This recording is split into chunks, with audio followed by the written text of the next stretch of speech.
Chief justice उस ज़माने में इफ्तिखार चौधरी साहब थे, उन्होंने उनसे कहा कि आप स्विस गवर्नमेंट को ख़त लिखें, तो उन्होंने कहा कि नहीं मैं तो नहीं लिखूंगा।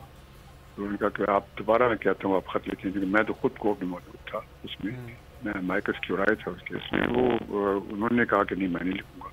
तो उन्होंने कहा कि ठीक है, then we convict you and arrest you till the rising of the court. एक तो इस केस के हवाले से बताइएगा कितने % चांसेस हैं इस केस में, जो कंटेम्प्ट ऑफ कोर्ट का इस वक्त केस चल रहा है, कि इसमें अगर माफ़ी मांगते हैं तो वो कबूल भी हो जाती है, और अगर वो माफ़ी नहीं मांगते हैं तो ज़्यादा से ज़्यादा क्या सज़ा हो सकती है चेयरमैन तहरीक इंसाफ को? देखिए, माफ़ी अगर नहीं मांगते और या माफ़ी मांगते हैं और वो एक्सेप्ट नहीं होती, जिसके चांसेस मेरे ख्याल में मैं 60-40 कह दूँगा कि 60 तो ये है कि शायद नहीं एक्सेप्ट होगी, 40 है कि शायद एक्सेप्ट हो जाए।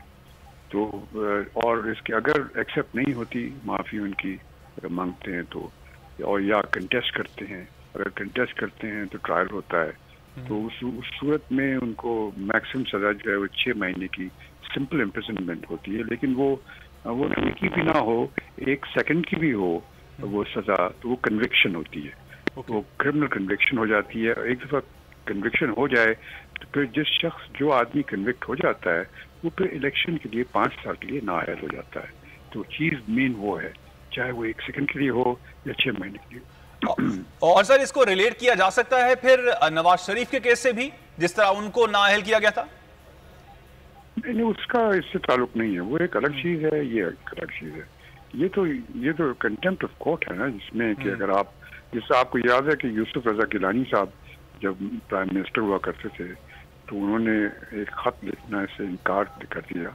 तो जब चीफ जस्टिस उस ज़माने में इफ्तिखार चौधरी साहब थे, उन्होंने उनसे कहा कि आप स्विस गवर्नमेंट को ख़त लिखें, तो उन्होंने कहा कि नहीं मैं तो नहीं लिखूंगा। तो उन्होंने कहा कि आप दोबारा मैं कहता हूँ आप ख़त लिखें, क्योंकि मैं तो खुद कोर्ट में मौजूद था उसमें, मैं माइकस क्यूराय था उस केस में। वो उन्होंने कहा कि नहीं मैं नहीं लिखूंगा। तो उन्होंने कहा कि ठीक है, then we convict you and arrest you till the rising of the court.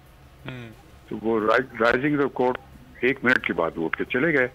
1 minute की वजह से वो फिर प्राइम मिनिस्टर के जॉब उनका ख़त्म हो गया, वो 5 साल के तक इलेक्शन नहीं लड़ सके।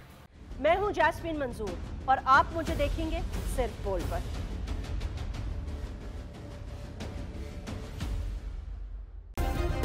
सब्सक्राइब करें और बेल दबाएं ताकि कोई खबर रह न जाए।